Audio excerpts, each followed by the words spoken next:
देवराज इंद्र की एक छोटी सी भूल ने संपूर्ण सृष्टि को संकट में डाल दिया था। वृत्तासुर ब्रह्मांड के बड़े भाग को निगल चुका था। चंद्र ग्रह के पश्चात मंगल पर भी उसकी कुदृष्टि थी।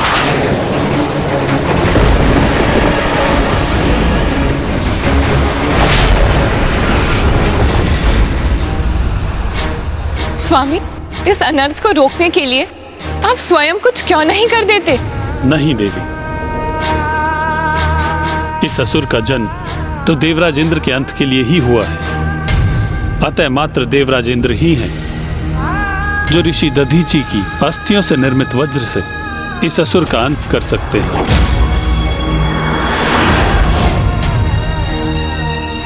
देवताओं का विलंब कहीं अनर्थकारी ना प्रमाणित हो जाए।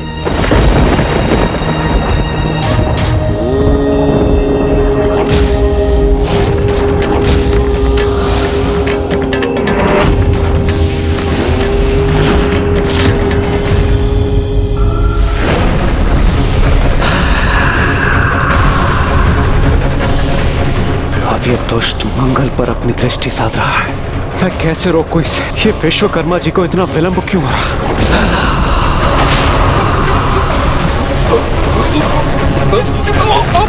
पुत्र! माता, प्रतीत होता है ये वृत्तासुर आपके पुत्र मंगल को निगले जा रहा है। पुत्र मंगल!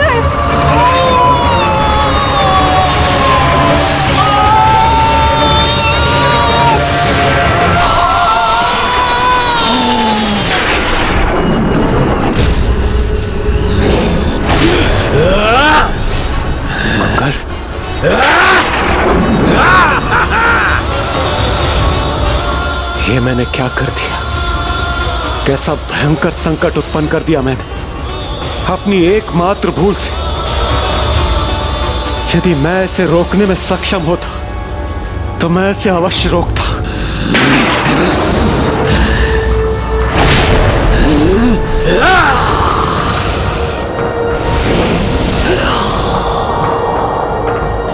अब इस अनिष्टकारी खिंचाव का प्रभाव तो मुझ पर भी हो रहा है।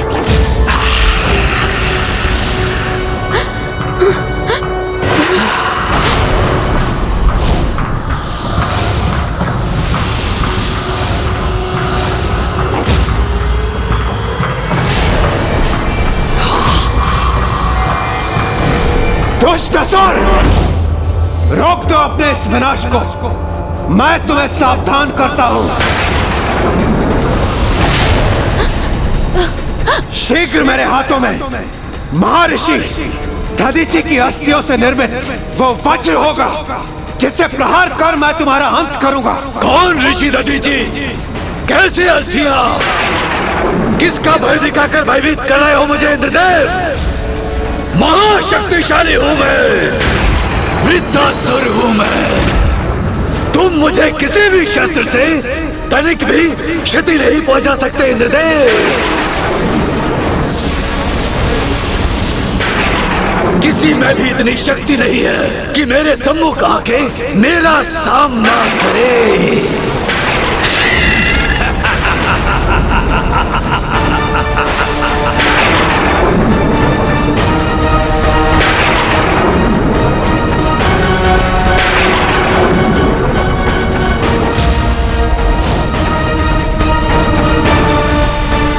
धैर्य रखिए देवी, धैर्य रखिए।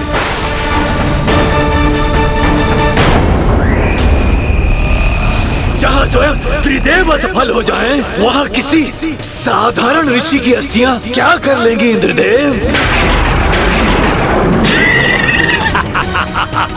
जिस अहंकार के प्रभाव में यह ऋषि दधीची का अपमान कर रहा है, वही अहंकार इसके सर्वनाश का कारण बनेगा।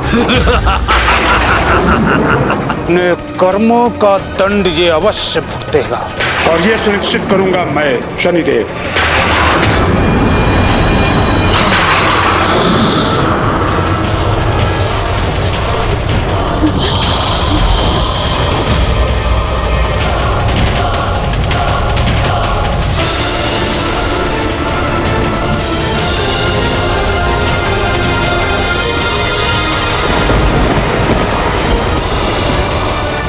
शनिदेव का वृत्तासुर के मुख में समाने के पीछे यही उद्देश्य था कि वो उस दुष्ट पर अपनी घातक दृष्टिपात कर सके।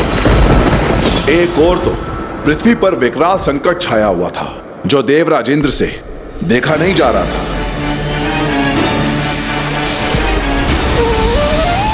और दूसरी ओर वो वज्र जिसकी गणना संसार में सर्वाधिक शक्तिशाली अस्त्रों में की जाती है, जो परम त्याग, आत्मबल और आत्मिक शक्ति का प्रतीक था, जो इन सभी श्रेष्ठ गुणों का परिणाम था, वो अब प्रकट हो चुका था। किंतु अभी इंद्रदेव उसे धारण कर पाने में अक्षम थे।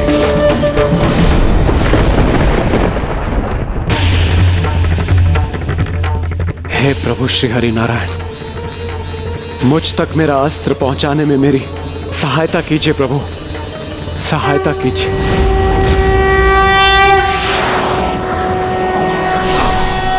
ओम ये देवासो दिव्येकादशस्त्र पृथिव्यामध्येकादशस्त्र अपसुक्षतो महिनेकादशस्त्र ते देवासो यज्ञमिमं जुषध्वम्।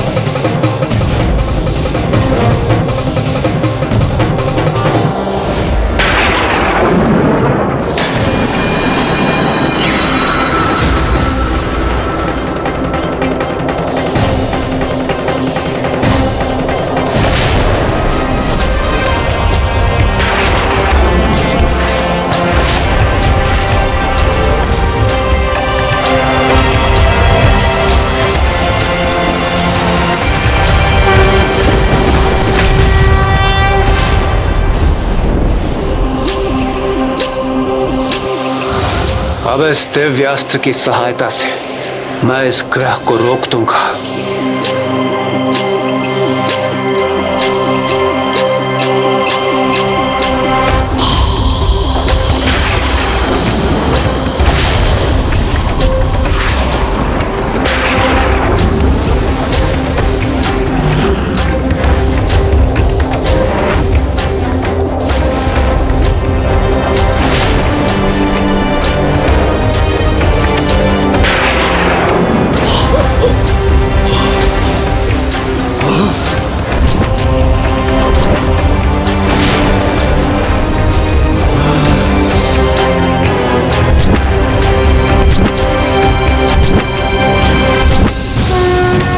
जय श्री हरि नारायण।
ऋषि दधीचि के अस्थियों से निर्मित वज्र ने वृत्तासुर का मात्र वध ही नहीं किया, अपितु संपूर्ण ब्रह्मांड से उसके प्रभाव का लेश मात्र ही मिटा दिया और सब कुछ यथावत कर दिया। हाँ गौरी पुत्र, ये ऋषि दधीचि के ही त्याग का परिणाम है, जो अभी भी संसार सुरक्षित है। लंकेश जी, ऋषि दधीचि के पुत्र पिप्लाद का क्या हुआ? महादेव के प्रथम अवतार और माँ द्वारा दिया हुआ प्यारा नाम पिप्लाद, उसके पश्चात बालक पिप्लाद का भरण पोषण पीपल वृक्ष ने ही किया।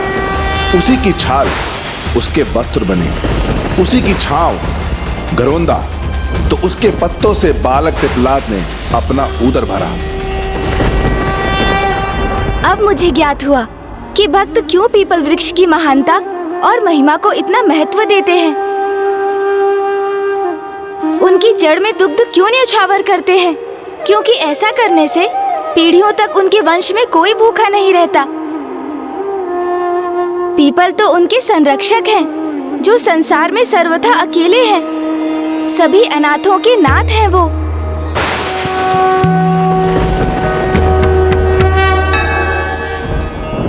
आपका साथ तो अत्यंत आनंददायक है। मेरी जैसी कुशाग्र बुद्धि संपन्न यदि मेरी किसी से भेंट हुई है तो वो आप ही हैं गौरीपुत्र। मेरे एकमात्र संकेत से आप कथा का संपूर्ण मर्म समझ जाते हैं। मैं तो पुनः यही कहूँगा लंकेश कि इसमें आपका ही श्रेय है। आपकी ही संगति का प्रभाव है ये। लंकेश जी, जल ग्रहण कीजिए। माता अन्नपूर्ण की कृपा से पीपल वृक्ष को अन्य पौष्टिक तत्व प्राप्त हुए जो स्वास्थ्य के लिए अत्यंत लाभदायक थे।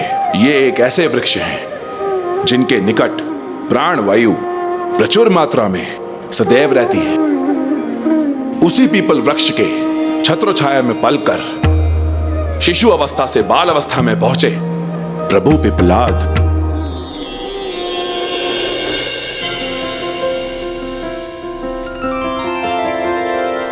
पीपल के वृक्ष तले दृश्य बड़ा प्यारा, बाल रूप शिव जी का जग से लगे न्यारा।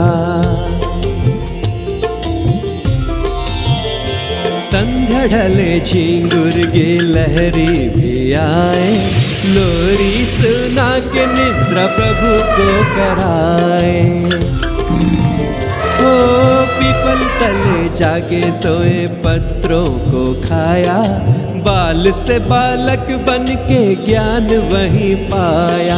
बालक ने शिव समान रूप जो दिखाया, माता के संग हर कोई खिंचा चलाया। पीपल के वृक्ष तले दृश्य बड़ा प्यारा, बाल रूप शिव जी का जग से लगे न्यारा। पीपल के वृक्ष तले दृश्य बड़ा प्यारा, बाल रूप शिव जी का जग से लगे न्यारा। ओ मंत्र मुग्ध हो के सभी पक्षी चले आए, मंद मंद गीत गा के प्रभु को जगाए। पीपल के पत्र जल की बूंदें गिराए, मुख में भर के उनको प्रभु खिलखिलाए। पीपल के वृक्ष तले दृश्य बड़ा प्यारा, बाल रूप शिव जी का जग से लगे न्यारा।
मनभावन जिसने आप सभी को इतना मंत्रमुग्ध कर दिया। आपके ही बाल स्वरूप में स्वामी, अत्यंत मनोहर है आपका ये रूप।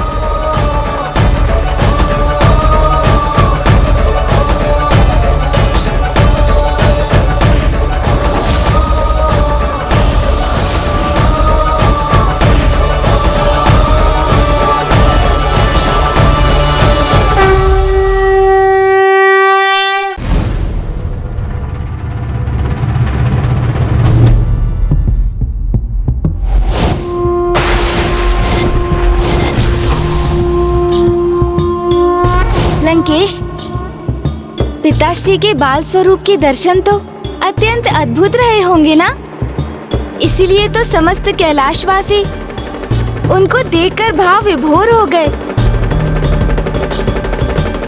पदेत्वर्चने पतति नमन कस्य न बचा, अर्थात मेरे प्रभु महादेव शिव शंकर शंभु अपने प्रत्येक रूप में अद्भुत है।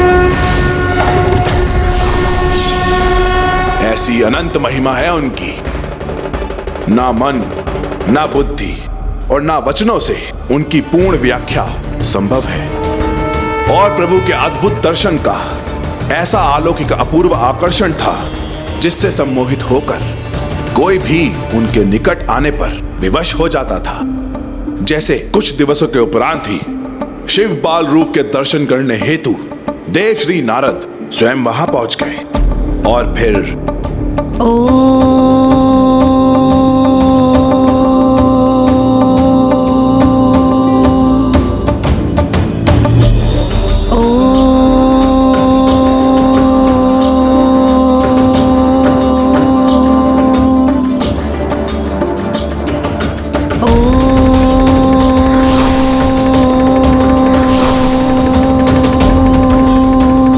दिव्य स्वरूप है भोलेनाथ का।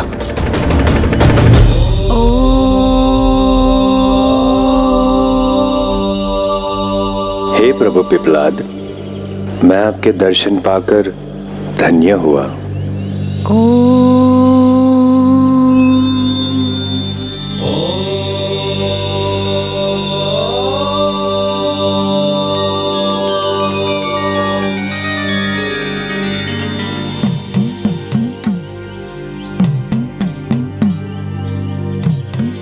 पिपलाद,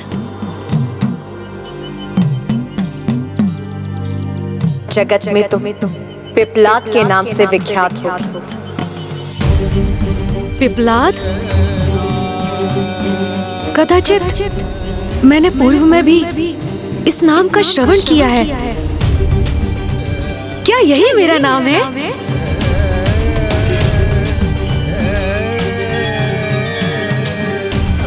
पिपलाद,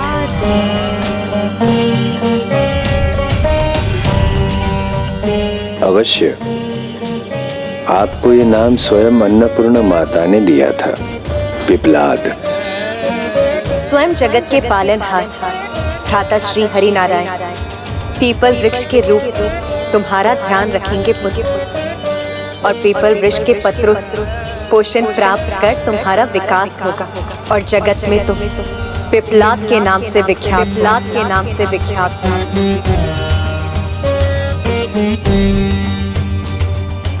तो क्या आप ही मेरे पिता हैं और मुझे मेरी माता के निकट ले जाने आए हैं? स्वयं जगत पिता के स्वरूप होकर ये मुझसे कैसा प्रश्न कर रहे हैं? मुझसे पूछ रहे हैं कि क्या मैं उनका पिता हूँ? निसदा मदसा सा गणेशा गणेशा निसदा मदसा। मैं तो सन्यासी हूँ, ऋषि नारद मेरा नाम है। हाँ? नारद, देवर्षि नारद। ओह, प्रणाम ऋषिवर। आपको तो मेरे माता पिता का परिचय अवश्य ज्ञात होगा। नारायण नारायण, इनमें मैंने प्रभु शिव को तो दूर से ही पहचान लिया था, किंतु इनमें इस बालक को तो अब पहचान पा रहा हूँ, जिन्हें अपने माता पिता और स्वयं का परिचय ही नहीं ज्ञात, किंतु ये मुझे पहचानते हैं। तो फिर स्वयं को लेकर अपरिचित क्यों है? आज तक जिनसे भी मेरा संपर्क हुआ उनमें से आप प्रथम हैं जिन्हें मेरा परिचय प्राप्त है। अन्यथा यहाँ निर्जन आश्रम के अतिरिक्त और कुछ भी नहीं है। हाँ, कुछ वन्य जीव जंतु अवश्य हैं जो नियमित रूप से आकर मेरा मन बहलाव करते हैं, किंतु उनसे तो मुझे अपने किसी भी प्रश्न का उत्तर नहीं मिला।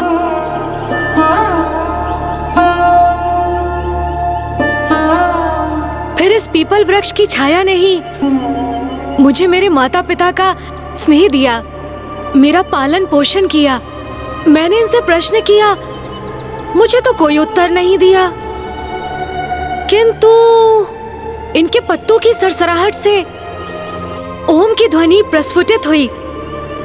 मैंने निरंतर ओम शब्द का जाप किया तो मुझे ज्ञान प्राप्ति हुई, परंतु स्वयं अपना परिचय ज्ञात न कर सका कि मैं कौन हूं,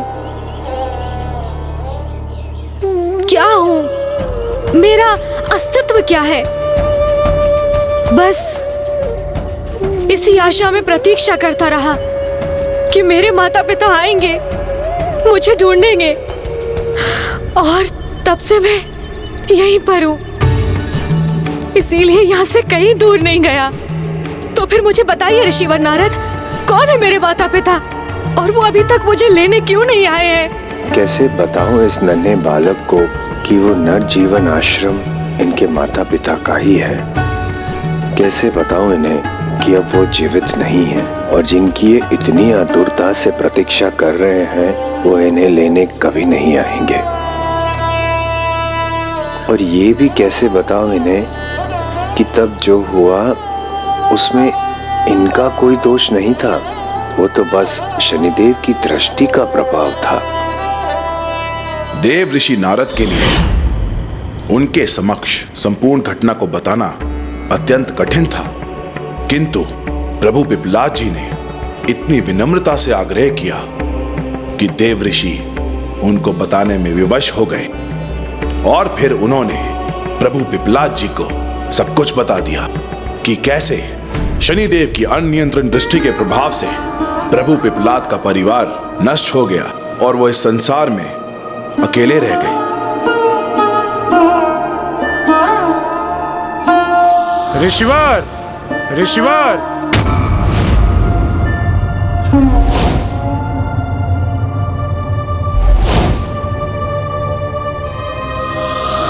देवराज इंद्र के साथ छल किया है आपने, इसका उचित दंड आपको अवश्य प्राप्त होगा। यदि मेरे पुत्र का अपमान या अहित हुआ तो मेरे क्रोध से कोई सुरक्षित नहीं रहेगा। ऋषि के क्रोध से उत्पन्न उस असुर के वध के लिए हमें एक ऋषि की अस्थियों से निर्मित अस्त्र की ही आवश्यकता है, और एक ऐसे अस्त्र के निर्माण के लिए हमें केवल ऋषि दधीची की ही अस्थियों की आवश्यकता होगी।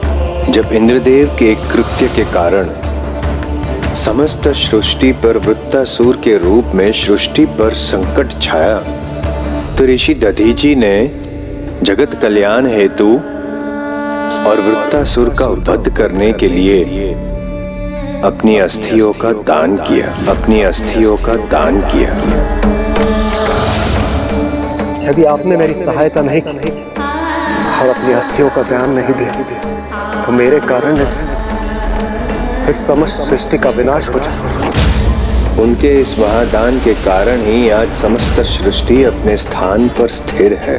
और माता सुवर्चा,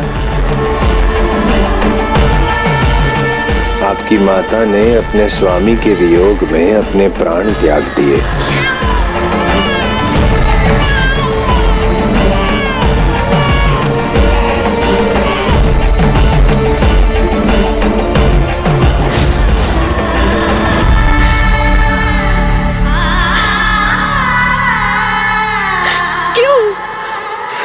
परिवार के साथ ऐसा क्यों हुआ? क्यों मेरे पिता को अपनी अस्थियों का दान, मेरी माता को अपने प्राण त्यागने के लिए विवश होना पड़ा? नारायण नारायण, जो कुछ भी हुआ शनि दृष्टि के कारण हुआ, और फिर शनि दृष्टि के कारण ऋषिवर के समक्ष ऐसी कठिन परिस्थिति उत्पन्न हुई कि संसार की रक्षा हेतु उन्हें अपने प्राण त्यागने पर विवश होना पड़ा।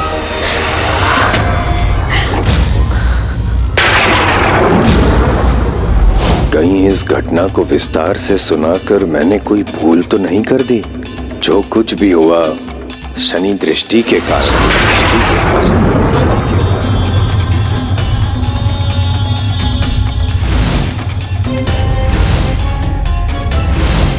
माता, माता!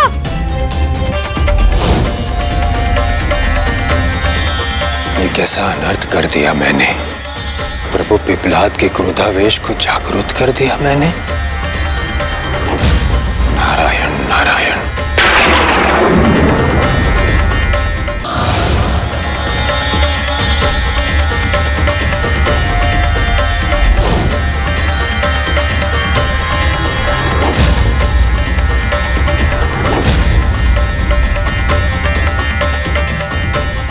माता!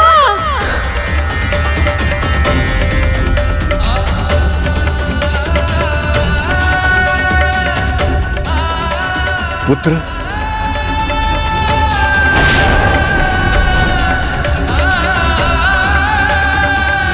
पिताश्री। पुत्र। हाँ?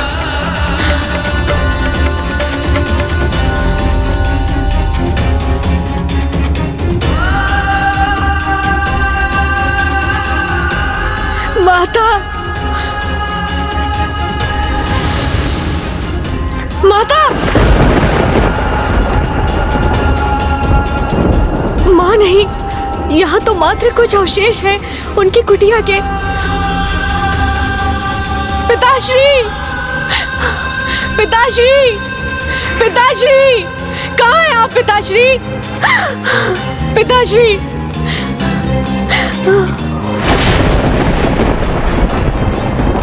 पिताश्री वो भी नहीं है यहाँ, मात्र उनकी चरण पादुकाएं हैं यहाँ।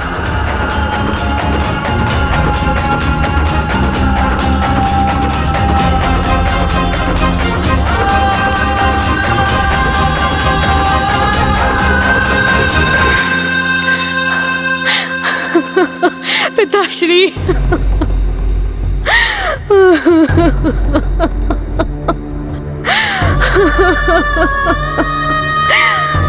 पिताश्री!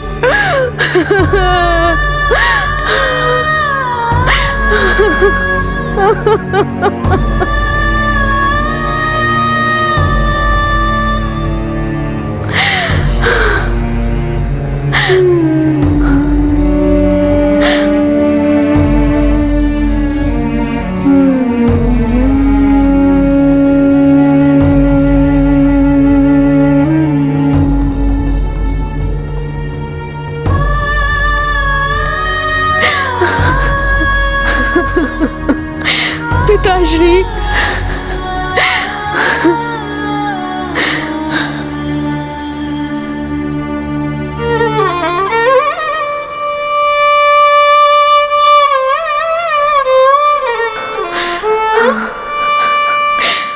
प्रणाम पिताश्री।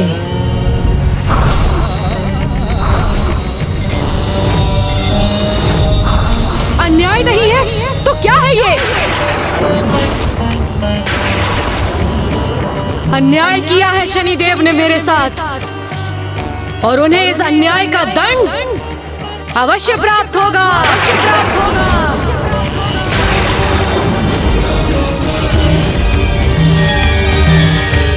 प्रभु पिपलाद के साथ तो ये बहुत ही दुखद हुआ लंकेश जी, और अब तो वे बहुत कुपित भी हो चुके थे।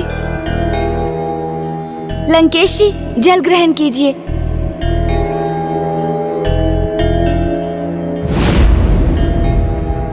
क्या सोचने लगे लंकेश?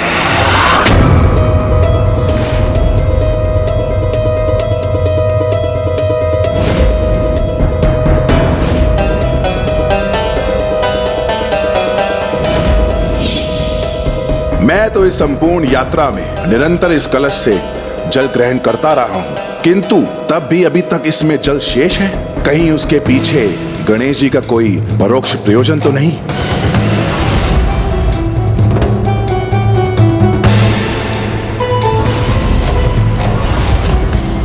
हम लंका नगरी पहुंचने के लिए 1/4 यात्रा पूर्ण कर चुके हैं।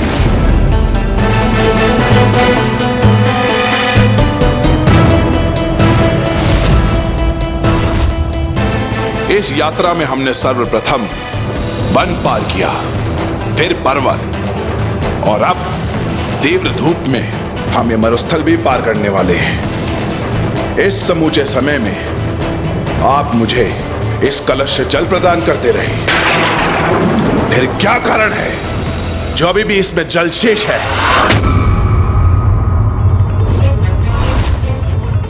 इन्हें तो मुझ पर संदेह हो गया।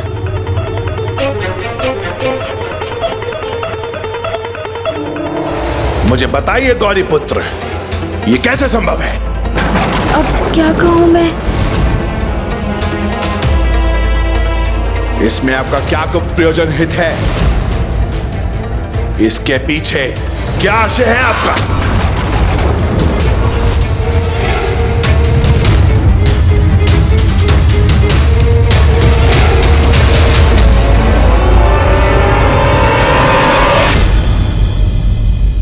मुझे बताइए गौरी पुत्र, ये कैसे संभव है? इतना जल ग्रहण करने के उपरांत भी क्या कारण है? जो अभी भी इसमें जल शेष है, अब क्या कहूं मैं? इसके पीछे क्या आशय है आपका? क्या कारण है? जो अभी भी इसमें जल शेष है गौरी पुत्र, इसके पीछे कैसे संभव है? क्या आशय है आपका? अब यदि मैंने लंकेश को ये बता दिया कि इस पात्र का जल कभी रिक्त नहीं होता और इसके पीछे की मंशा कि उनके लघु शंका लग जाने पर उनके हाथों से पिताश्री के आत्मलिंग को लेकर यहीं स्थापित कर देना है, तब तो अनर्थ ही हो जाएगा। मुझे शीघ्र कोई उपाय सोचना होगा। शीघ्र ही इस रहस्य को उजागर कीजिए। मुझे बताइए गौरी पुत्र, इस कलश का जल समाप्त क्यों नहीं हो रहा है? हे महान लंकेश, आप तो व्यर्थ ही संदेह कर रहे हैं मुझ पर, और जिस प्रश्न का उत्तर आपको स्वयं ज्ञात है उसे आप मुझसे ही पूछ रहे हैं।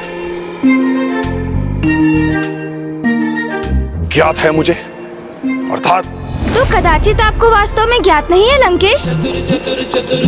किंतु ये तो बहुत ही आश्चर्य की बात है, क्योंकि आप जैसे कुशाग्र बुद्धि संपन्न, परम ज्ञानी और परम प्रतापी की दृष्टि से तो कुछ भी छिपा नहीं रह सकता। इसलिए मुझे प्रतीत हुआ था कि इस कलश को देखते ही आप इसके रहस्य को अवश्य समझ गए होंगे। ये कैसी पहेली बुझा रहे हैं गौरी पुत्र? ऐसा क्या है जो सहज समझना चाहिए मुझे, किंतु मैं उसे समझने में असमर्थ हो रहा हूँ। मुझे अपनी बुद्धि का प्रयोग करना चाहिए, अन्यथा कहीं गौरी पुत्र की दृष्टि में मेरा मान घट ना जाए।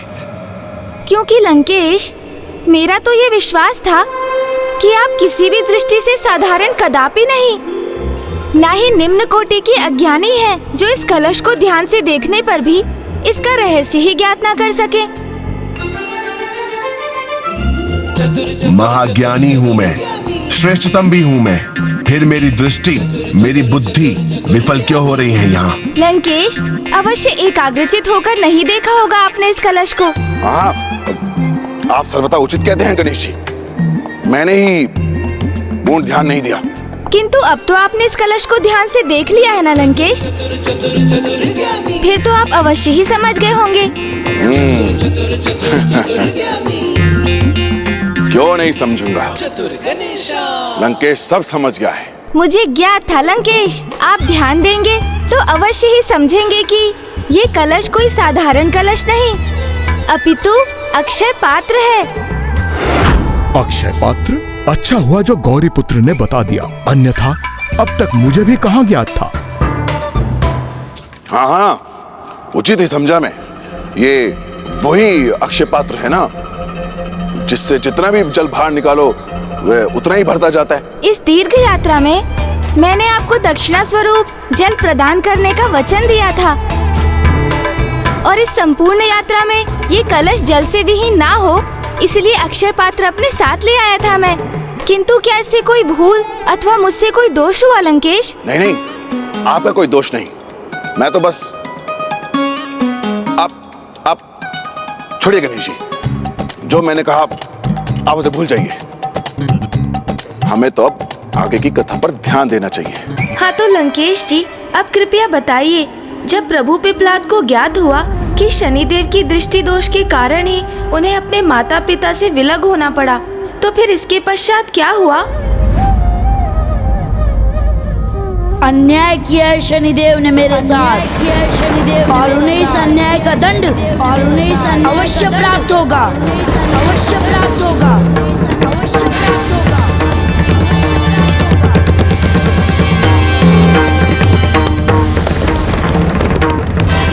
शनिदेव, शनिदेव, शनिदेव,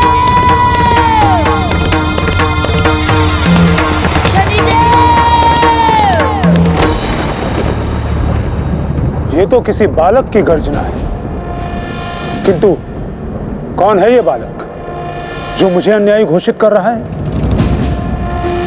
और मैं क्या किसी के साथ अन्याय करूंगा? बाल्यावस्था से लेकर आज तक अन्याय तो स्वयं हुआ है मेरे साथ। यदि ये तुम्हें अपने पिता के रूप में स्वीकार नहीं है, तो तुम भी मुझे अपने पुत्र के रूप में स्वीकार नहीं हो। क्या प्राप्त किया मैंने इस जीवन में? माता, जिनके अधिकारों के लिए मैंने सदैव संघर्ष किया, किंतु उन्होंने भी मुझे परित्याग कर दिया। पिता, एक इतने ही मार्गदर्शक होने के स्थान पर मेरे सर्वाधिक प्रबल शत्रु बन गए। बहुत सह चुका हूं तुम्हारा ये व्यर्थ का अहंकार। बताओ मुझे, अस्तित्व ही क्या है तुम्हारा? देवी छाया और मेरे पुत्र होने के अतिरिक्त अपने माता और पिता के स्नेह से सदैव वंचित रहा मैं, किंतु अपने इस दुर्भाग्य को मैंने स्वीकार किया। फिर मेरे जीवन में आई मेरी पत्नी, जिनसे शापित हुई मेरी दृष्टि। आपकी ये अर्धांगिनी आपको ये श्राप देती है कि अब से आप जिस पर भी अपनी सीधी दृष्टि डालेंगे, उसका सर्वनाश होगा, और जिसके कारण मैं स्वयं उन्हें, अपनी अर्धांगिनी को भी देखने में असमर्थ हो गया, किंतु उसे भी स्वीकार किया मैंने। फिर मैंने प्राप्त किया सम्मान, जो स्वतः ही प्राप्त नहीं हुआ मुझे, अपितु उसे प्राप्त करने के लिए मैंने किया था महादेव का घोर तप। तो फिर कोई उत्तर दे मुझे कि मैं अन्यायी कैसे हुआ? अन्याय तो सदैव मेरे साथ हुआ। यहाँ इस भवन में, अपनी इस सभा में कोई भी ऐसा नहीं है जिससे दृष्टि मिलाकर अपने हृदय की बात कर सके ये देवपद से सुशोभित शनि। और फिर कोई बालक कह रहा है कि मैंने उसके साथ अन्याय किया है। अन्याय नहीं है तो क्या है ये? यदि उनकी माता का तिरस्कार हुआ तो इसमें मेरा क्या दोष है? यदि वो अपने पिता से कुपित थे तो क्या इसमें भी मेरा दोष था? उनके और मेरे पिता के मध्य स्पर्धा, क्या इसमें भी मेरा दोष था? और हो भी कैसे सकता है किसी अजन्मे शिशु का दोष? कोई मुझे बताए कि कर्म फल के दाता ने मुझे किस कर्मों का दंड दिया है? मेरे पिता को मुझसे क्यों छीन लिया? मेरी माँ की ममता से क्यों वंचित किया? मेरा गृह, मेरा परिवार, मेरा सर्वस्व छीना है उन्होंने।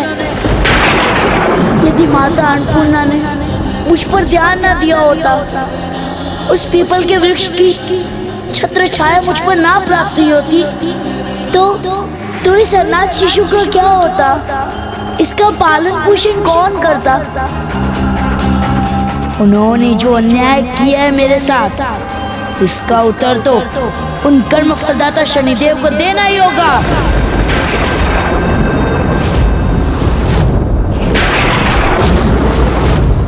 प्रत्येक दुर्भाग्य को दृढ़ता से सहा है मैंने, किंतु कभी भी अपने कर्म और अपने कर्तव्य से विमुख नहीं हुआ ये शनि। सदैव पक्षपात की भावना से रहित रहा मैं। इसीलिए स्वयं महादेव ने मुझे कर्म फलदाता नियुक्त किया, और उस दिवस से आज तक कोई भेदभाव, कोई अन्याय किए बिना सदैव न्याय करता रहा हूं मैं। भले ही ऐसा करने में स्वयं मेरे हृदय को ही अपार पीड़ा क्यों ना हुई हो, किंतु सभी को उनके कर्मों के अनुसार ही फल प्रदान करने का दायित्व निभाया मैंने। भले ही कुछ भी क्यों ना हो जाए, कैसी भी विपदा का क्यों सामना न करना पड़े, ये बालक पिपलाद कर्म फल के दाता शनिदेव को उनके कर्मों का फल अवश्य प्रदान करेगा। कर्म फल के दाता शनिदेव को उनके कर्मों का फल अवश्य प्रदान करेगा।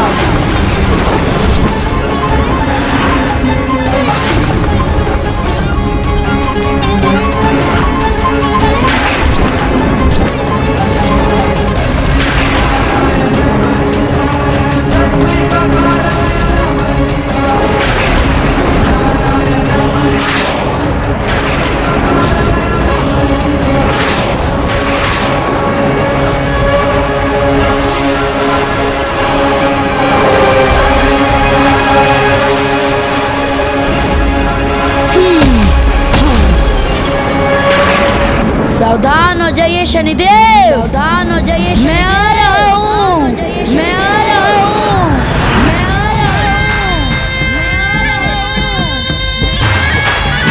जिसकी दृष्टि से स्वयं सूर्य देव भी सुरक्षित नहीं रहे, उस शनि को दंडित करने एक बालक आ रहा है।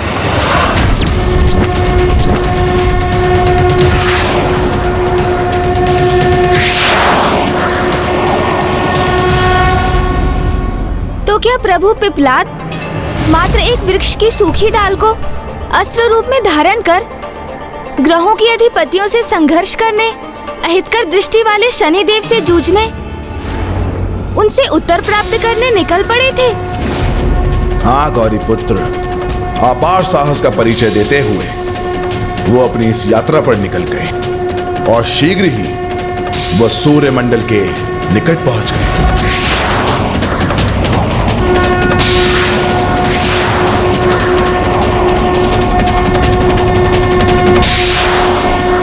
शनिदेव, शनिदेव,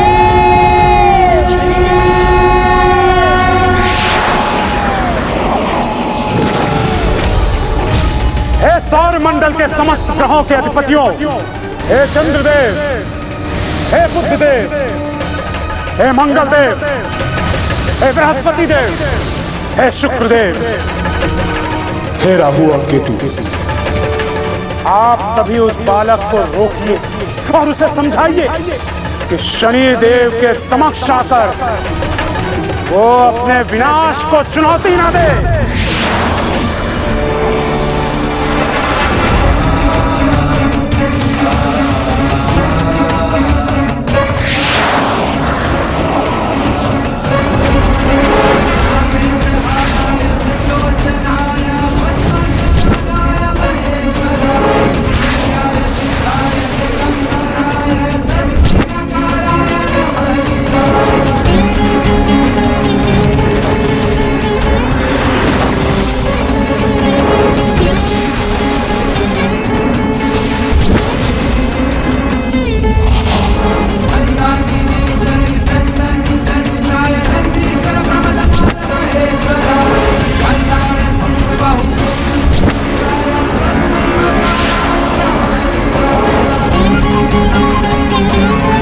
प्रतीत होता है इस बालक के रूप में स्वयं महादेव पधारे हैं। प्रभु,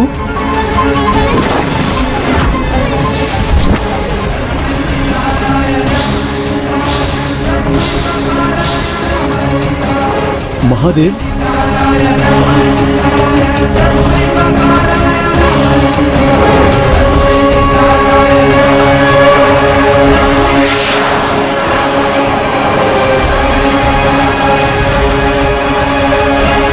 ये क्या हो गया इन ग्रहों के अधिपतियों को? जिसे रोकने आए थे हाथ जोड़कर उसी का अभिवादन क्यों कर रहे हैं? राहु, कदाचित वो इस छलिया बालक को महादेव समझ रहे हैं, अन्यथा उसे रोकने के स्थान पर इस प्रकार क्रमबद्ध होकर उसका अभिवादन क्यों करते? केतु, तब तो हमारे लिए यह अत्यंत उचित अवसर है, क्योंकि ग्रहों के अधिपति तो इस बालक को रोकेंगे नहीं। क्यों ना हमने इस कार्य के लिए विवश कर शनिदेव से मित्रता स्थापित कर ले, जिससे भविष्य में कभी शनिदेव हम पर अपनी दृष्टि न डाले। राहु, ये तो अत्यंत उत्तम विचार है, किंतु ये तो बताओ हम करेंगे कैसे? क्या योजना है तुम्हारी? केतु, काल सर्प योग। काल सर्प योग, ये क्या होता है लंकेश? ये तो एक अत्यंत प्रभावकारी योग है। अधिकतर मनुष्यों की यह मान्यता है कि इस योग का जुड़ाव किसी सहाय वेशधर सर्प अथवा अन्य गंभीर अनिष्ट से है, किंतु ये योग तो उससे भी कहीं अधिक प्रभावित है, क्योंकि वास्तविकता तो ये है कि ये योग राहु और केतु द्वारा विशेष स्थान पर स्थित होकर अन्य ग्रहों के अधिपतियों को अपने मध्य बांधकर उन्हें अशक्त करने से उत्पन्न होता है।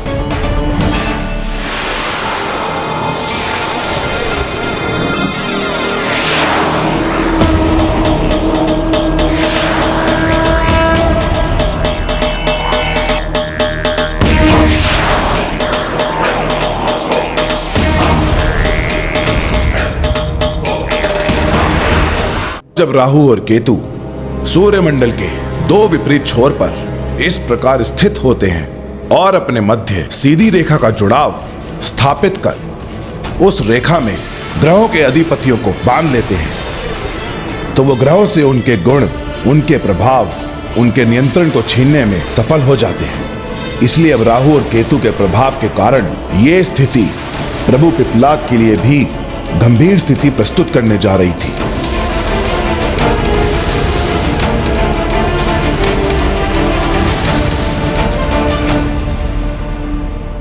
एक बार ये सीधी रेखा मेरा और केतु का जुड़ाव करने में सफल हो गई तो काल सर्प योग का आरंभ हो जाएगा और अन्य सभी ग्रहों के अधिपति इसके प्रभाव में आकर इस बालक को रोकने का कार्य करेंगे।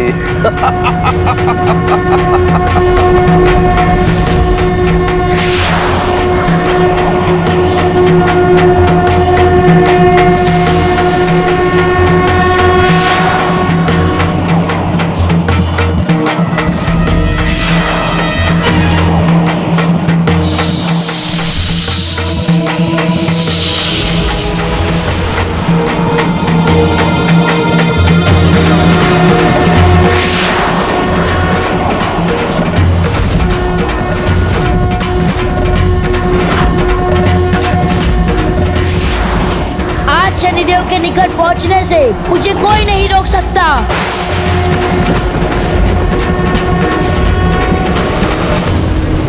जिन शनिदेव के प्रकोप से पूरा संसार भयभीत रहता है, उनसे निडर रहकर प्रभु पिप्पलाद समस्त ग्रहों का सामना करने में तत्पर थे, जो काल सर्प योग के प्रभाव में उनका मार्ग रोके खड़े थे।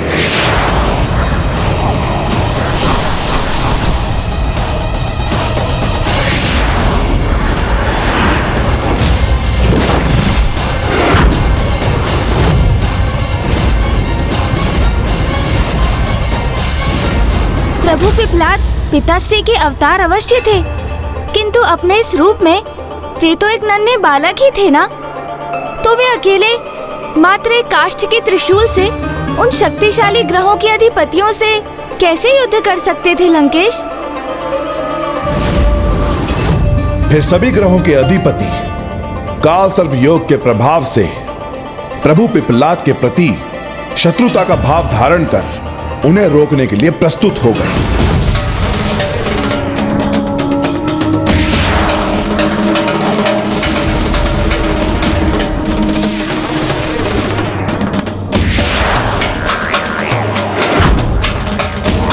चंद्रदेव, रोक लीजिए इस छलिया बालक को, जो महादेव की वेशभूषा धारण कर हम शिव भक्तों को छलने के आश्रय से यहाँ प्रवेश करना चाहता है।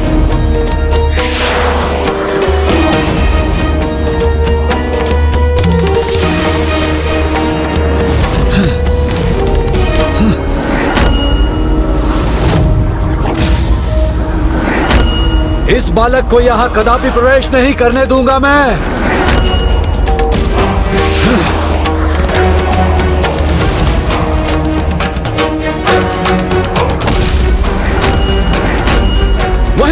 जाओ बालक।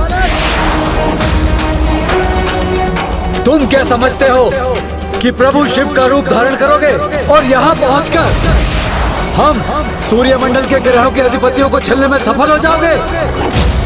रुक जाओ वहीं। नहीं, मुझे शनिदेव के निकट जाने से कोई नहीं रोक सकता।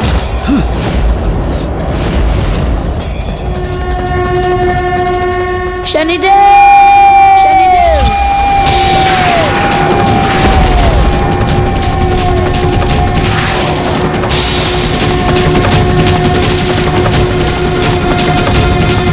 इस मानचित्र के द्वारा सब कुछ देखा जा सकता है और मुझे ज्ञात है चंद्रदेव उस बालक को वहीं रोक देंगे जो भटक कर यहाँ तक आ पहुंचा है और जिसे ये भ्रम है कि मैं उसके साथ अन्याय करूंगा, जबकि मैं तो स्वयं ही उसे अपने समक्ष न आने देकर उसे अपनी अनिष्टकारी दृष्टि से रक्षित करने का प्रयास कर रहा हूं, क्योंकि यदि मेरी दृष्टि उस पर पड़ी तो इसका विनाश निश्चित है।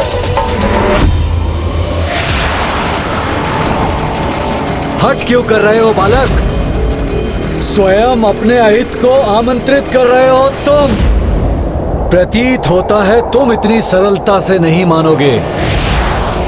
तुम्हें रोकने के लिए मुझे विवश होकर अपने कठोर बल का प्रयोग करना होगा।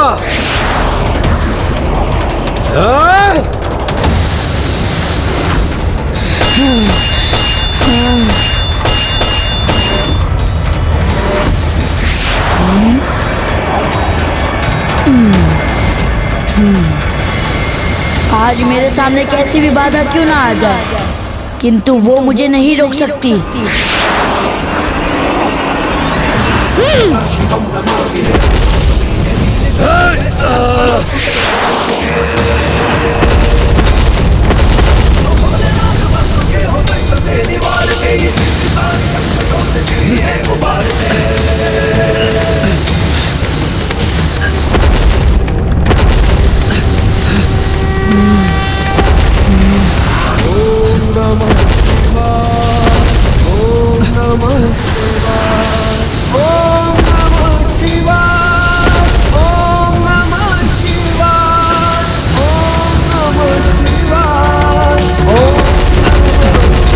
ये तो मेरा ही क्षय होने लगा।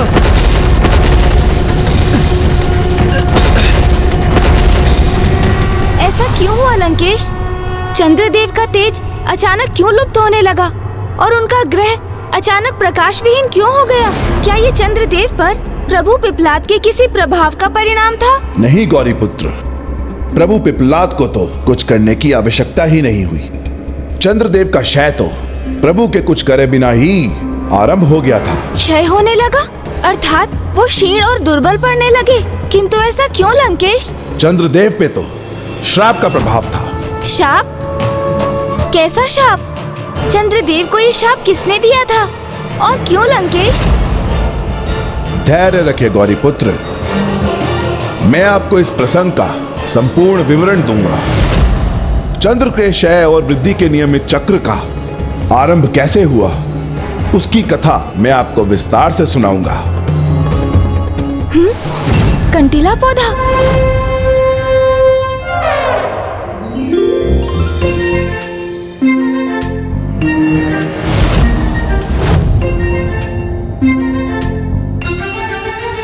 कदाचित ये छोटा सा कांटेदार पौधा लंकेश के मार्ग में एक बड़ी बाधा उत्पन्न करने में सहायक हो सकता है। इसलिए उनके इस पौधे के निकट पहुंचने तक मैं लंकेश का ध्यान इसकी ओर आकृष्ट ही नहीं करूंगा।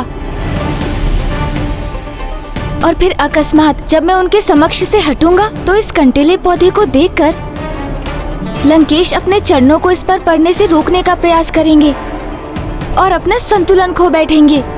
तब आत्मलिंग भूमि का स्पर्श कर यही मध्य भारत में स्थापित हो जाएंगे।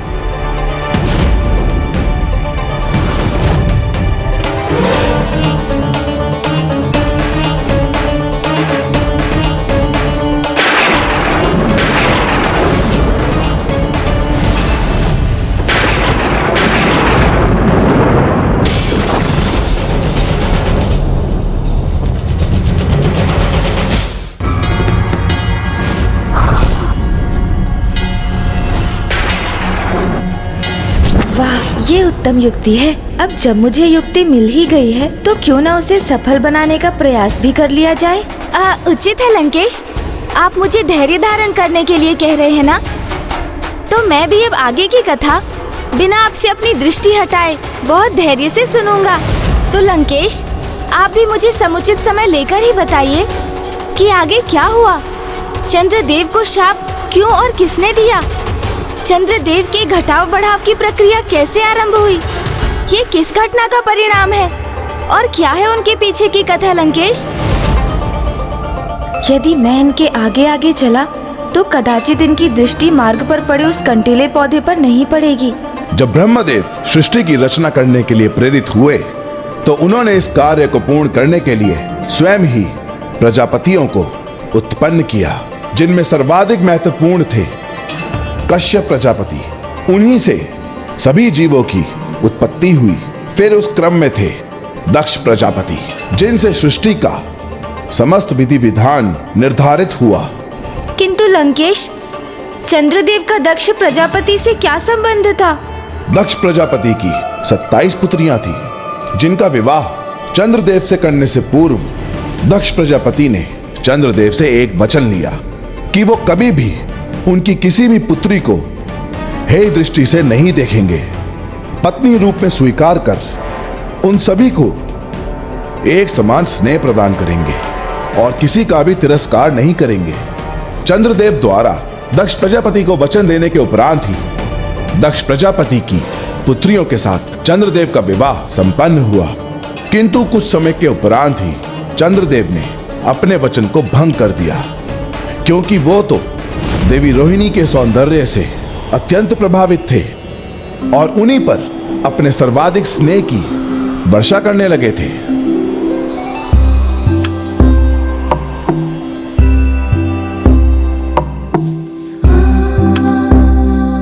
तब देवी कृतिका एवं दक्ष प्रजापति की 25 पुत्रियां चंद्रदेव द्वारा तिरस्कार से अत्यंत व्यथित थी और दक्ष प्रजापति से इसका उल्लेख किया। तब दक्ष प्रजापति का तीव्र क्रोध जागृत हुआ और वो क्रोधित होकर चंद्रलोक जा पहुंचे। चंद्रदेव! चंद्रदेव!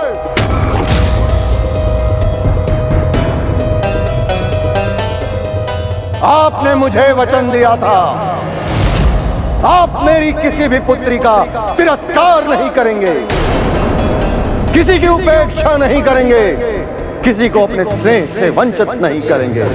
परंतु आपने मेरी 26 पुत्रियों का तिरस्कार किया, मात्र इसलिए क्योंकि पुत्री रोहिणी उन सब में अधिक सौंदर्यवान है, आपके समान मनोहर है।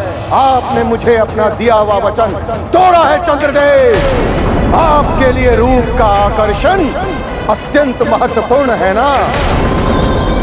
मैं प्रजापति दक्ष आपको श्राप देता हूं, आने वाले 15 दिनों में आपका ये तेज, आपका ये प्रकाश और आपकी समस्त कलाएं आप खो देंगे।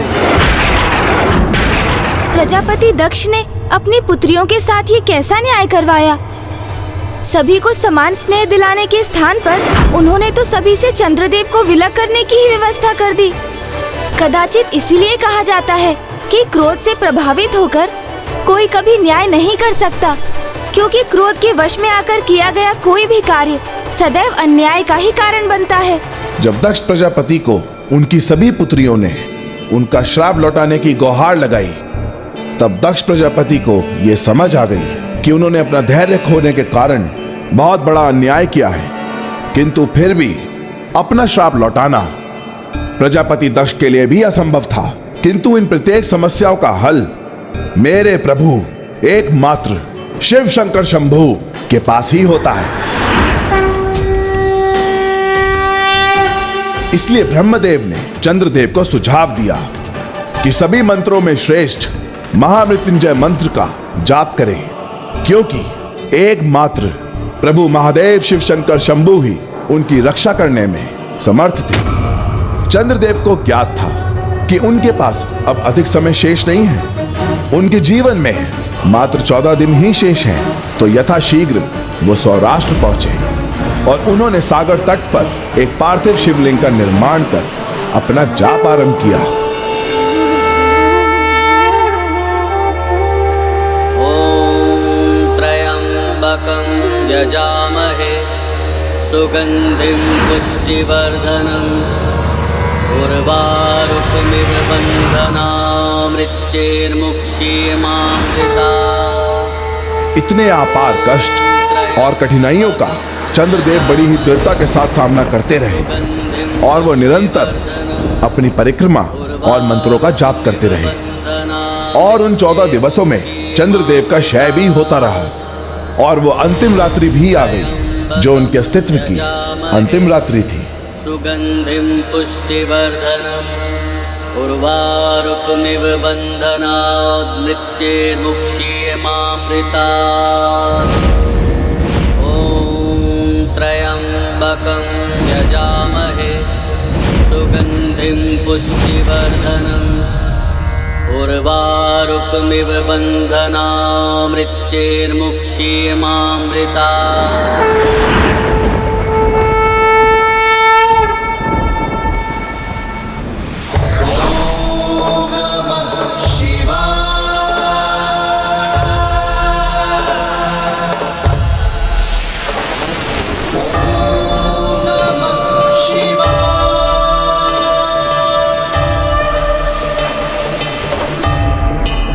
जैसा कि मैंने आपसे कहा, आपदा किसी भी प्रकार की आए, वो मेरे प्रभु महादेव ही हैं, जो इसका निवारण भी कर देते हैं। किंतु ये विरोधाभास देखिए लंकेश, जिन्होंने उन्हें जीवन दान दिया, उन्हीं प्रभु महादेव के अवतार के समक्ष चंद्रदेव अपने अस्त्र धारण कर उन्हें आगे बढ़ने से रोकने के लिए प्रस्तुत हो गए थे।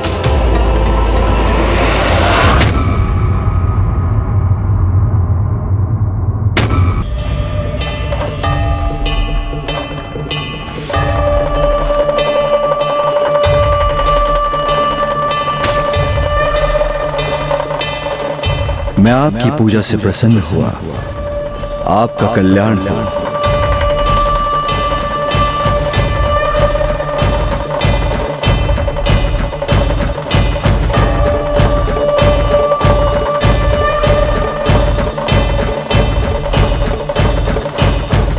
हे भोलेनाथ, हे दयानिधान, मैं भक्ति और निष्ठा से आपको कोटि कोटि धन्यवाद करता हूँ कि आपने मेरी प्रार्थना स्वीकार की।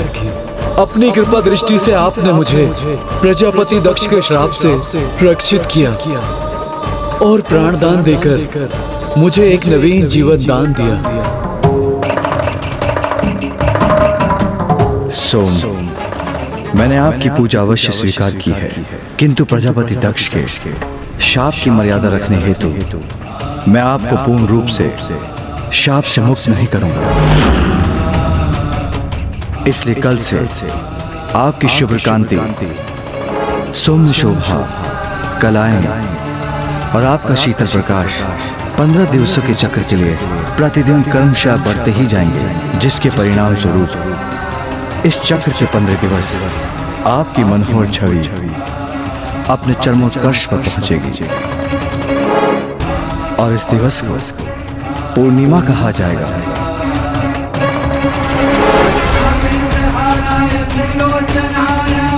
किंतु आगे के 15 दिवस आपके प्रकाश एवं अन्य गुणों का क्षय होता रहेगा और इस चक्र के 15 दिवस आप संपूर्ण रूप से निस्तेज और प्रकाश विहीन हो जाएंगे और इस दिवस को अमावस्या कहा जाएगा। और इस प्रकार आपके आकार और प्रकाश के घटने बढ़ने का एक क्रम निरंतर अनंत काल तक गतिमान रहेगा। हे दयानिधान, इस सोम को पुनः जीवन प्रदान करने वाले हे प्रभु सोमनाथ, हे भक्त वत्सल भोलेनाथ, आपको शत शत नमन, आपको शत शत नमन।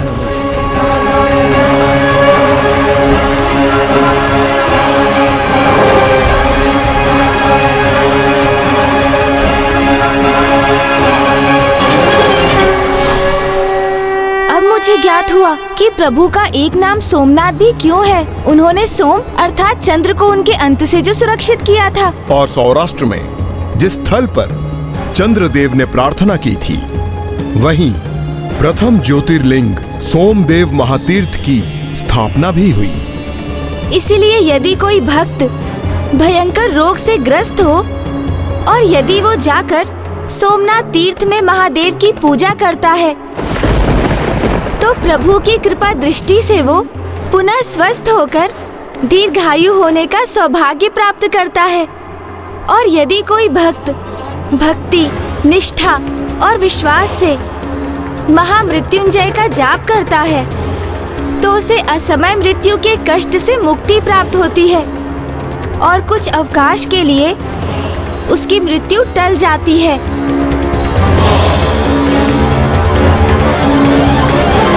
लंकेश, जल।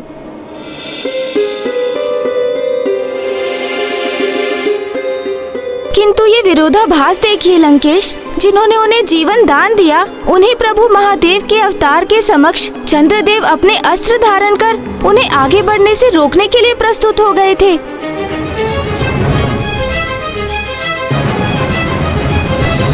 एवं जैसे ही प्रभु पिपलाद के समक्ष चंद्रदेव का क्षय होना आरंभ हुआ, तो उन्हें वास्तविकता का आभास हुआ।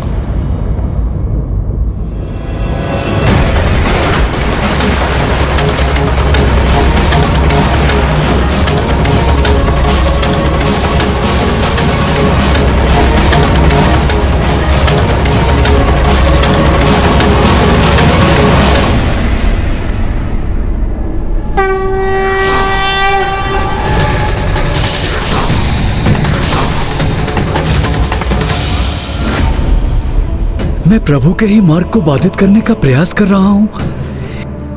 ये कैसा अनर्थ कर रहा हूं मैं?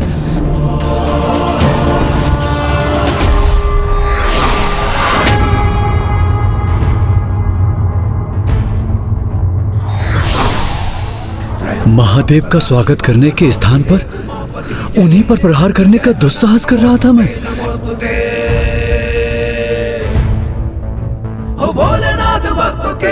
ये क्या कर रहे हैं चंद्रदेव? उस बालक को रोकने के स्थान पर उसका अभिवादन क्यों कर रहे हैं? ओम नमः शिवाय, ओम नमः शिवाय, ओम नमः शिवाय, ओम नमः शिवाय, ओम नमः शिवाय, ओम नमः शिवाय। कठोर दंड से शनि के विष्णु त्रस्त जब हुआ, दधीच पुत्र बन प्रभु ने पृथ्वी पे जन्म लिया। पीपल के वृक्ष के तले ही आपका पालन हुआ है। रूप क्षमा कर दीजिए प्रभु, क्षमा कर दीजिए। आपको पहचानने में विलंब कर दिया मैंने, किंतु सूर्यमंडल सभा में आपका स्वागत है। ओम नमः शिवाय, ओम नमः शिवाय,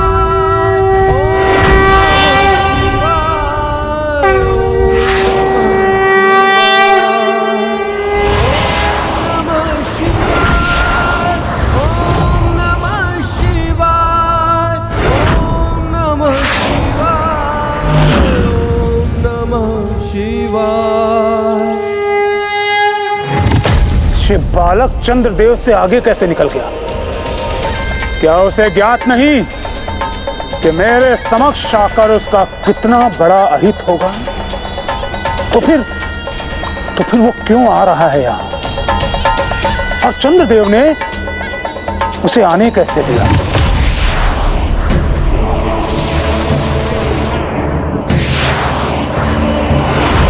चंद्रदेव को छलने में सफल कैसे हो गया ये छलिया बालक? किंतु उससे भी बड़ा आश्चर्य इस बात का है कि इस बालक ने काल सर्पयोग के प्रभाव को क्षीण कैसे किया। कारण कोई भी हो, इस बालक को रोकना अनिवार्य है। मंगलदेव!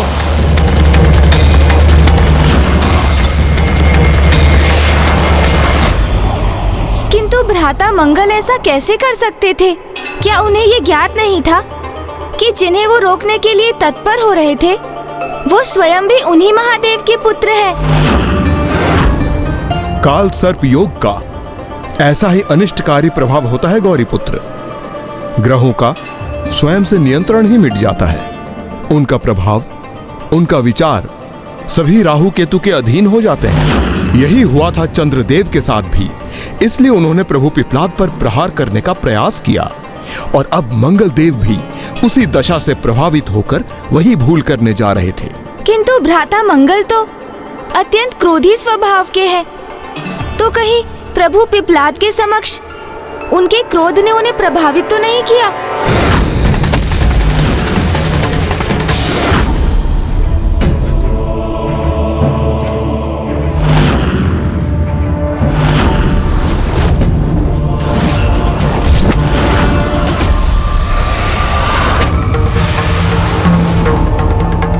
मैं तुम्हें चेतावनी दे रहा हूं, लौट जाओ बालक। मैं भी आपको सावधान कर रहा हूँ, हट जाइए मेरे मार्ग से। कदाचित इस बालक को अपनी शक्ति का परिचय देना ही होगा मुझे, तभी इसे ज्ञात होगा कि मुझसे संघर्ष करना उचित नहीं होगा इसके लिए।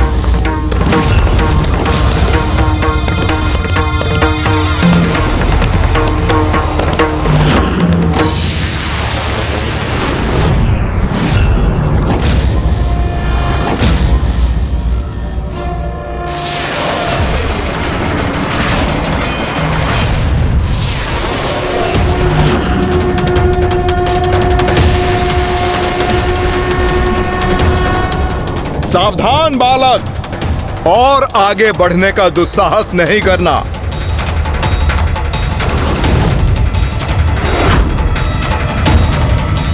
अन्यथा तुम पर लक्षित इन शिलाओं को देखकर उसके विनाशकारी परिणाम का परिचय तुम्हें प्राप्त हो ही गया होगा। मुझे ना शिलाओं की चिंता है ना किसी परिणाम की। मैं यहाँ लौटने नहीं अपितु शनिदेव को उस अन्याय के लिए दंडित करने आया हूँ जो अन्याय उन्होंने मेरे साथ किया है।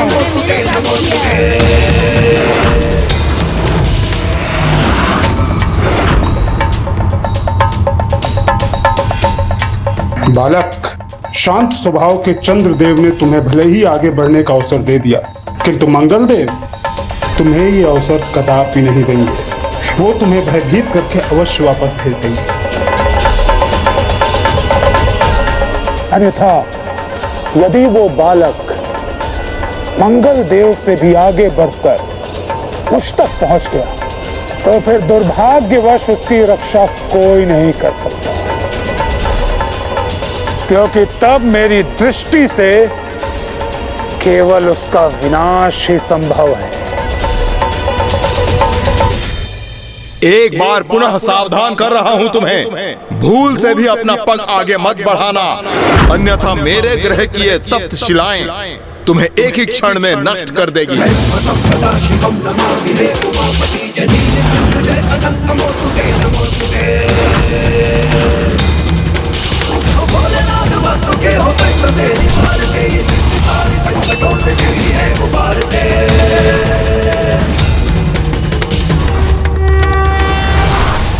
ये क्या कर रहे हो पुत्र? ध्यान से देखो, जिनके चरणों को तुम बढ़ने से रोक रहे हो उन चरणों की धूल मात्र हो तुम।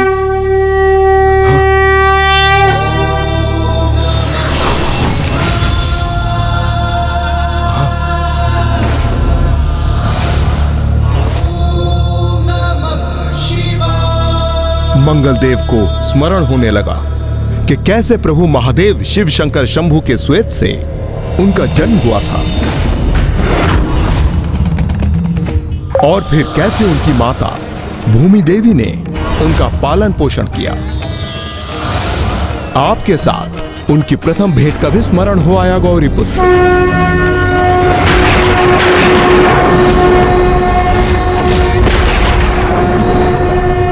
और अंततः उन्हें यह भी स्मरण हुआ कि किस प्रकार प्रभु महादेव शिव शंकर शंभु ने उन्हें अत्यंत महत्वपूर्ण दायित्व सौंपकर उन्हें सम्मान प्रदान किया। पुत्र मंगल, मैं तुम्हें वरदान स्वरूप नवग्रहों में एक ग्रह का स्थान देता हूं। तुम स्वयं मंगल ग्रह के स्वामी बनकर वहां वास करोगे। सप्ताह के तृतीय दिवस का नाम तुम्हारे नाम पर आधारित होगा और उसे मंगलवार पुकारा जाएगा।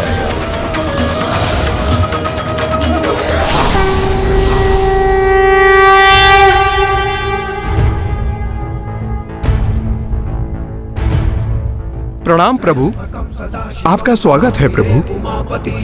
कल्याण।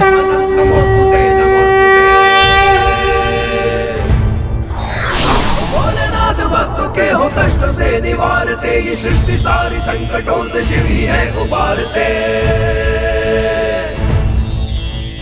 ओम नमः शिवाय, ओम नमः शिवाय, ओम नमः शिवाय, ओम नमः शिवाय, ओम नमः शिवाय। ये क्या हो रहा है? मंगल देव भी नतमस्तक हो गए इस बालक के समक्ष। कैसे संभव है ये?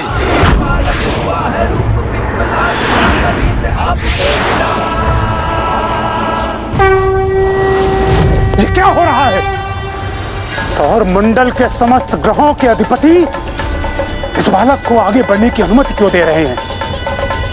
सर्वप्रथम चंद्रदेव और अब मंगलदेव, उन्होंने भी उसका मार्ग छोड़ दिया। क्या इन्हें यह ज्ञात नहीं कि ये बालक मेरे समक्ष पहुंचकर केवल अपने दुर्भाग्य को ही आमंत्रित करेगा, जिसका एक ही परिणाम होगा, बालक का सर्वनाश, बालक का सर्वनाश।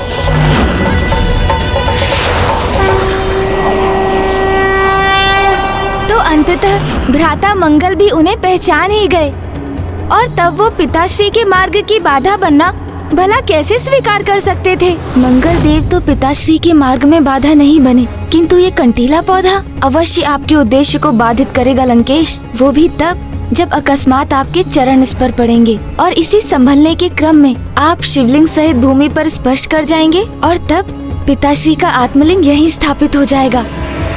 अब बुद्ध देव की बारी थी काल सर्प दोष से प्रभावित होकर अपना प्रभाव डालने की। राहु द्वारा प्रेरित करने पर बुद्ध देव, जो बुद्धि, तंत्र, मंत्र और सम्मोहन के स्वामी हैं, प्रभु पिपलाद को वापस लौटाने के लिए आगे बढ़े और उन्होंने प्रभु पिपलाद को सम्मोहित कर उन्हें लौटाने का प्रयास किया।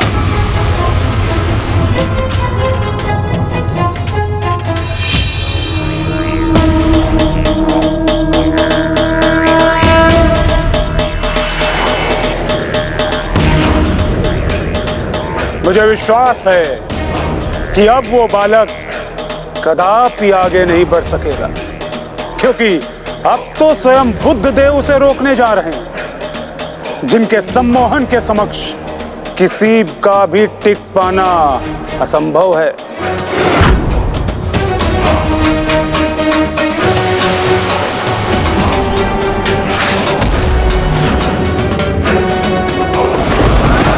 कहाँ जा रहे हो बालक?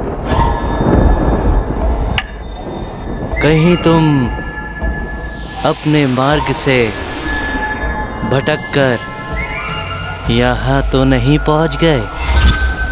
इतने अपरिचित स्थान में? नहीं, ये क्या स्थान है ज्ञात है मुझे, और मैं भटका नहीं हूँ। मैं तो केवल शनिदेव से भेंट करने आया हूँ। अच्छा, शनिदेव से भेंट करने जा रहे हो, किंतु क्यों? इसके पीछे क्या उद्देश्य है तुम्हारा?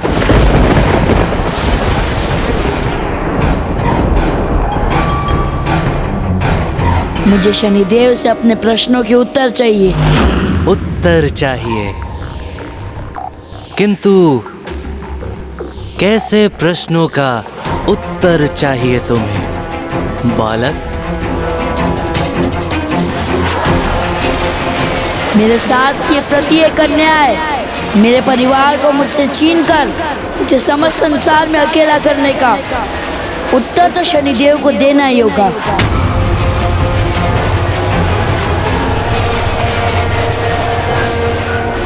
ओ, बस यही चाहते हो तुम?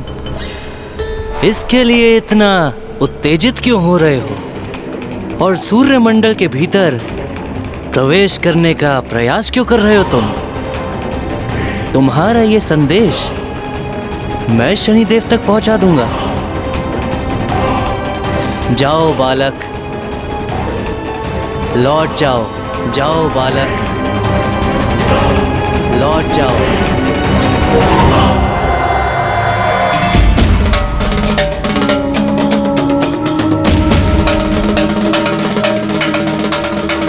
जो बुद्धि के नियंत्रक हैं, उन्हें ये बालक कैसे भ्रमित कर सकता है?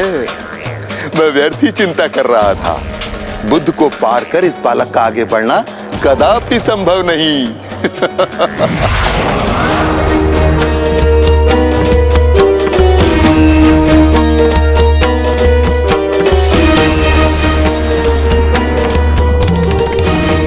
अंततः वही हुआ जो मैं चाहता था। अर्थात प्रभु पिपलाद वहाँ से लौटने लगे थे, तो क्या बुद्ध देव की सम्मोहन शक्ति इतनी प्रबल थी लंकेश? अवश्य थी, किंतु बुद्ध देव को बुद्धि, तंत्र, मंत्र और सम्मोहन का स्वामी भी तो स्वयं प्रभु महादेव शिवशंकर ने ही नियुक्त किया था। हुआ ऐसा था कि उनके जन्म के कुछ समय उपरांत बुद्ध देव ने ज्ञान प्राप्ति की ओर अपना रुझान प्रकट करना आरंभ कर दिया और फिर दिवस हो या रात्रि वो अपने अध्ययन में ही लीन रहते थे।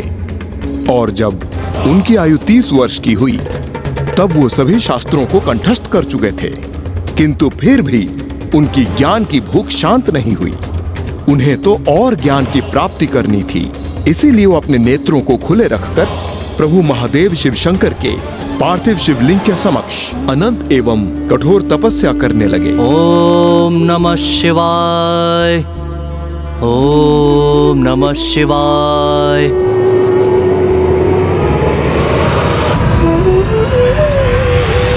प्रभु शिव शंकर शंभु की वो अनूठी तपस्या करते रहे।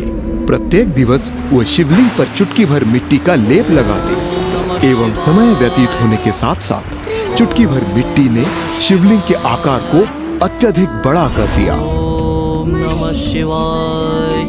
नागेंद्रहाराय त्रिलोचनाय भस्मांगराय। और फिर एक समय ऐसा आया जब उनके निकट कुछ विचित्र और संकटमय घटनाएं घटने लगी।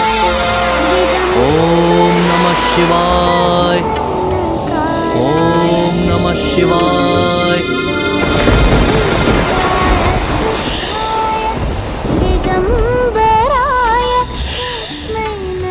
एक एक कर बुद्ध देव के मार्ग में कई बाधाएं आती रही, किंतु वे अटल होकर पूर्ण दृढ़ता के साथ महादेव के शिवलिंग का निर्माण करते रहे। ओम नमः शिवाय, नमः शिवाय, नमः शिवाय। ओम नमः शिवाय।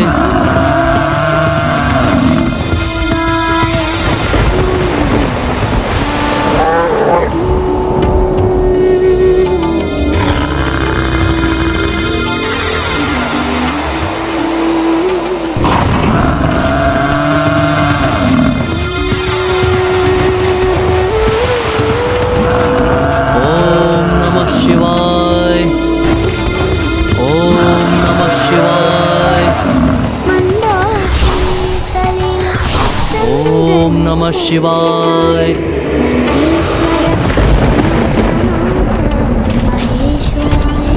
मंदार पुष्प बहु पुष्प सुपूजिताय तस्मै मंदार पुष्प बहु पुष्प सुपूजिताय तस्मै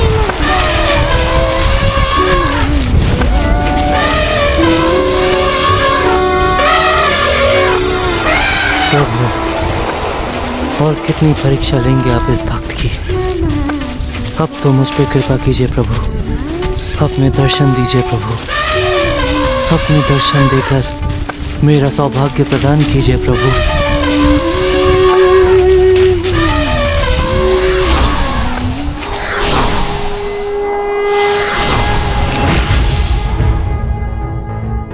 कल्याण हो, कल्याण। त्र्यंबकं सदाशिवं नमामि हे उमापति जय नीलकंठ जय अनंत नमोस्तुते नमोस्तुते।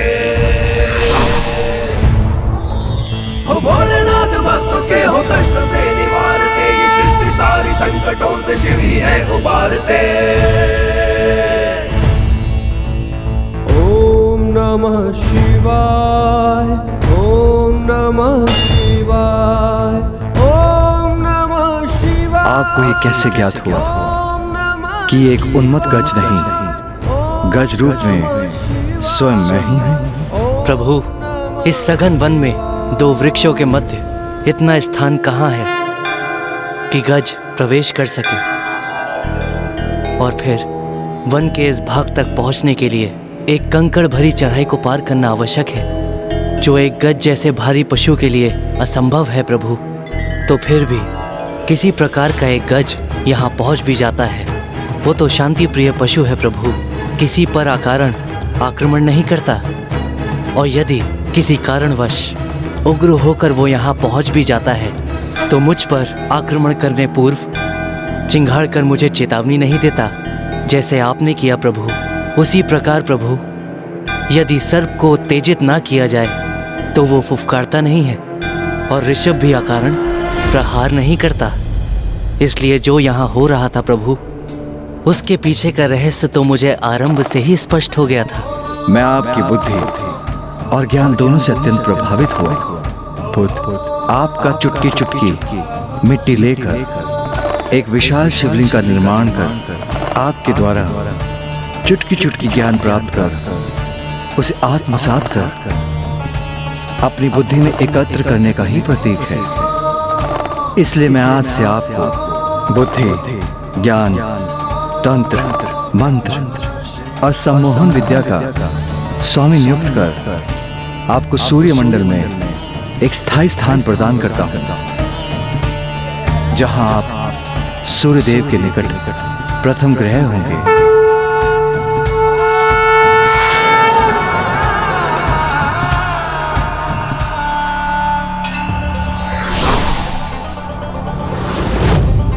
और इस प्रकार प्रभु महादेव शिव शंकर की कृपा से बुद्ध देवता को सूर्य मंडल में स्थान प्राप्त हुआ और वे बुद्ध के स्वामी भी बने।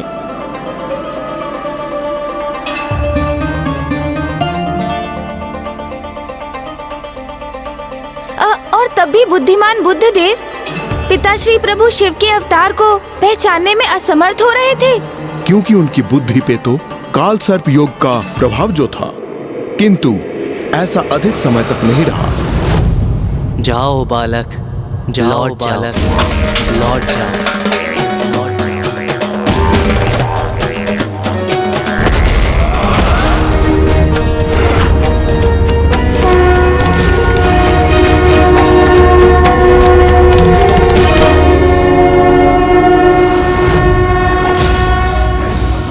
ये क्या, मेरे सम्मोहन चक्र को इतनी सरलता से भेद दिया इस बालक ने। किंतु ये कैसे किया इसने? कैसे मेरे सम्मोहन के प्रभाव को छिन्न भिन्न करने में सफल हुआ ये?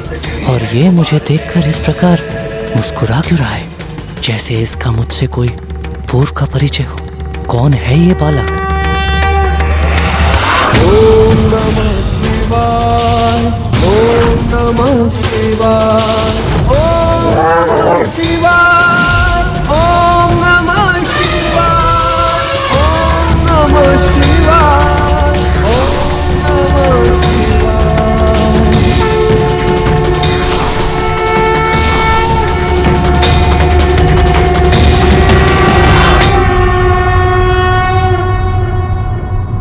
प्रणाम महादेव। ओम नमः शिवाय। त्र्यंबकं सदाशिवं नमामि हे उमापति जय नीलकंठ जय अनंत नमोस्तुते नमोस्तुते।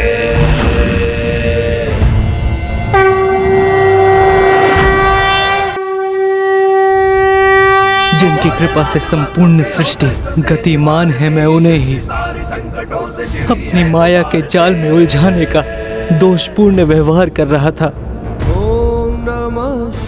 हे प्रभु, अपने इस भक्त को क्षमा करने की कृपा करे प्रभु, क्षमा करे प्रभु। ओम नमः शिवाय, ओम नमः शिवाय। कठोर दंड से ओम नमः शिवाय। पुत्र बन प्रभु ने पृथ्वी पे जन्म लिया।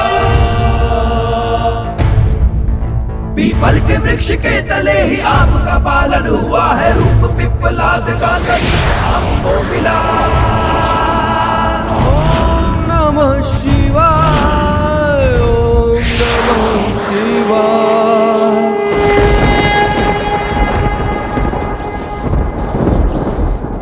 क्या हो गया है समस्त ग्रहों के अधिपतियों को? ऐसा क्या प्रभाव है इस बालक में कि सभी उसे मार्ग प्रदान कर रहे हैं?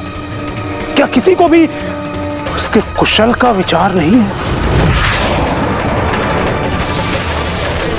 बुद्धि के स्वामी भी इस बालक के छलावे में आ गए, किंतु कैसे, क्यों? ये सभी इस बालक को महादेव का रूप समझकर उसके समक्ष नतमस्तक क्यों हो रहे हैं? और ये छलिया बालक इन्हें काल सर्प योग से मुक्त कराने के लिए कैसी माया का प्रयोग कर रहा है? सावधान सूर्यदेव, आप इस बालक के छलावे से प्रभावित मत होइएगा।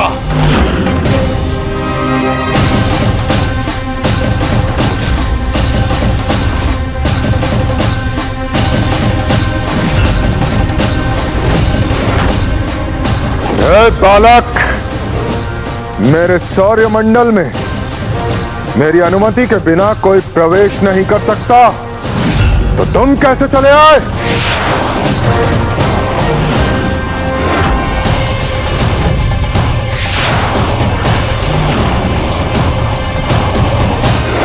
ये तुम्हें अंतिम चेतावनी है मेरी। वहीं रुक जाओ, अन्यथा। और इस प्रकार सूर्यदेव राहु के एक संकेत पर अपने पूर्ण शक्तियों के साथ प्रभु पिप्पलाद को रोकने के लिए प्रस्तुत हो गए।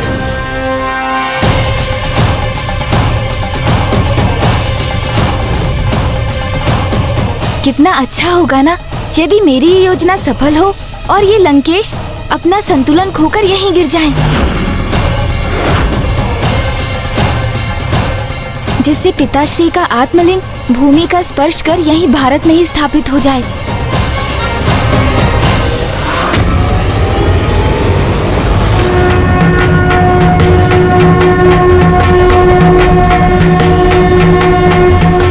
अब ये कंटीला पौधा अत्यंत निकट है, इसलिए लंकेश की ओर आगे बढ़ते ही सफल होगी मेरी युक्ति।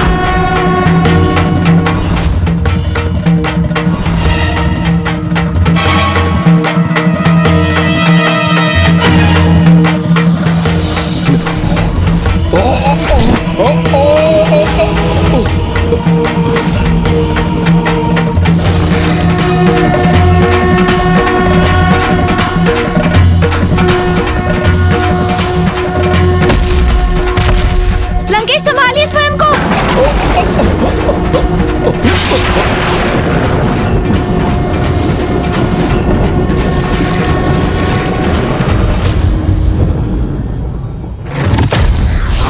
बुराई और कुसंगति व्यक्ति को प्रभावित तो अवश्य करती है, किंतु जिनका मन सबल और दृढ़ होता है वो इसके प्रभाव से शीघ्र मुक्त भी हो सकता है।